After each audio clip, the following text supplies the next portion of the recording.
Hey guys, welcome to another video. Blessings here today.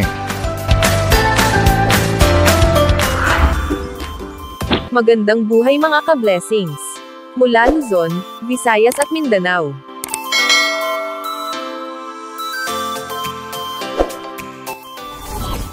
Good news mga ka-blessings. Dahil ang payout po ng cash grants para sa mga beneficiaries ng Conditional Cash Transfer Program o Pantawid Pamilyang Pilipino Program ng DSWD ay nakaschedule na po ngayong araw, April 26, 2024, araw ng Biyernes. Narito po ang payroll schedule para sa bawat rehiyon. Period 4, 2022, Retro RCCT Retro Manual GRD. Para sa NCR, Region 5, at Region 12. Period 6, 2022, Retro RCCT at additional 4-piece listahan ng 3 households, Retro Manual o Retro Payment for Reactivated SWIDI. Para sa lahat ng regions. Period 1, 2023, Retro RCCT at additional 4-piece listahan ng 3 households, CVS Regular, Retro Payment for Reactivated Households or SWIDI Batch 1 and 2, at additional 4-piece listahan ng 3 households Retro. Para sa lahat ng regions. Period 2, 2023, Retro RCCT at additional 4-piece listahan ng 3 households, CVS Regular, Retro Payment for Reactivated Households or SWIDI Batch 1 at 2 and additional 4-piece listahan ng 3 households Retro para sa lahat ng regions. Period 3, 2023, Retro RCCT at additional 4-piece listahan ng 3 households, CVS Regular, Retro Payment for Reactivated Households or SWIDI Batch 1 at 2 and additional 4-piece listahan ng 3 households Retro para sa lahat ng regions. Period 5, 2022, Retro RCCT, Retro Manual or Retro Mainstream. Para sa Region 1, Region 2, Region 3, Region 5, Region 6, Region 7, Region 8, Region 10, Region 11, Region 12, NCR, CAR Region, Mimaropa Region, Caraga Region, at ARMM. Period 1, 2023, RCCT CVS Regular, Initial Regular. Para sa lahat ng regions. Period 1, 2023, additional 4 petaseconds listahan ng 3 HAS, CVS Regular. Para sa Region 5, Region 9, Region 10, Region 11, Region 12, Mimaropa Region, at BARMM. Ngayon ka-blessings, ay maaari nyo na pong i-check ang inyong balance account sa Landbank mobile app. Antayin lamang kung pumasok ang inyong cash grant sa inyong account dahil tuloy-tuloy po ang crediting ng Landbank sa inyong mga account.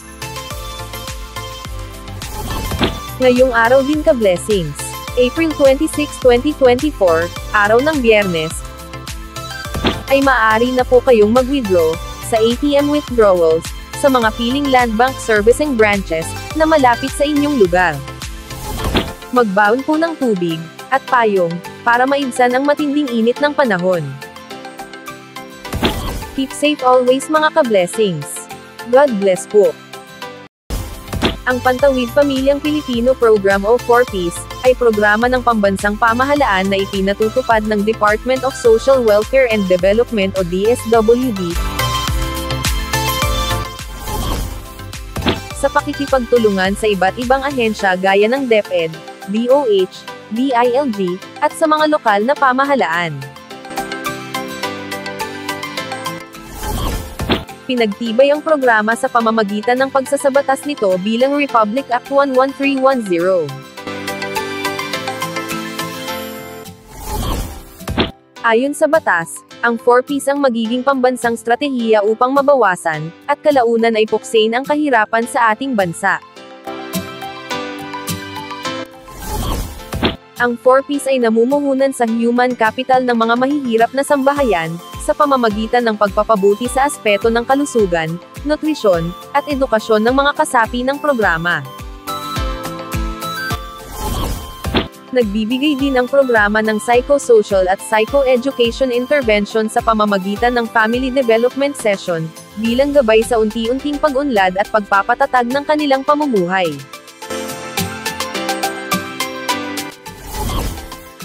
Noong ika-17 ng Abril taong 2019, isinabatas ang RA 11,310 na mas kilala bilang Anak Institutionalizing the Pantawid Pamilyang Pilipino Program o 4Ps Act. Sa pagsasabatas nito, ang 4Ps na programa sa ilalim ng Department of Social Welfare and Development ay magiging permanenteng pambansang estratehiya ng gobyerno, upang puksain ang kahirapan sa bansa, sa pamamagitan ng pagbibigay ng tulong pinansyal sa mga mahihirap na pamilyang Pilipino, upang mapabuti ang kanilang kalusugan, nutrisyon, at edukasyon. Sino-sino ang maaaring maging benepisyaryo ng 4Ps? Ang mga maaaring maging benepisyaryo nito ay mga mahihirap na pamilyang Pilipino, na siyang makakasunod sa mga kondisyon ng programa. Automatikong kasama na sa targeting system na ito ang mga magsasaka, mangingisda, walang tirahan, katutubo, informal settlers, at mga pamilyang nasa malalayong lugar, o geographically isolated and disadvantaged areas.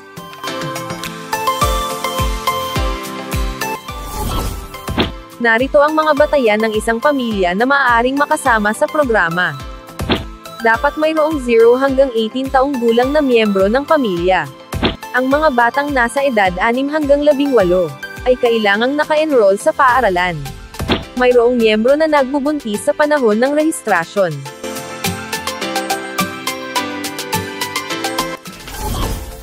Ang isang kwalipikadong pamilya ay maaari lamang maging benepisyaryo ng programa sa loob ng 7 taon.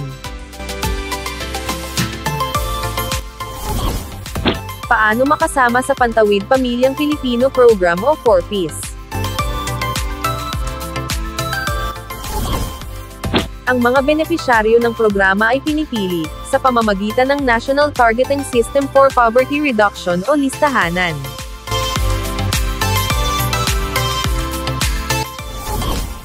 Kung saan sila ay nagbabahay-bahay, upang mag-interview, at makita ang tunay na kalagayan ng isang pamilya. Sa ngayon, ay pinag-aaralan na ng DSWD na magkaroon ng community-based targeting system, na galing sa bawat DSWD regional offices, para madaling matukoy ang mga kwalipikadong benepisyaryo ng Pantawid Pamilyang Pilipino Program o 4Ps. Maraming salamat po mga ka-blessings.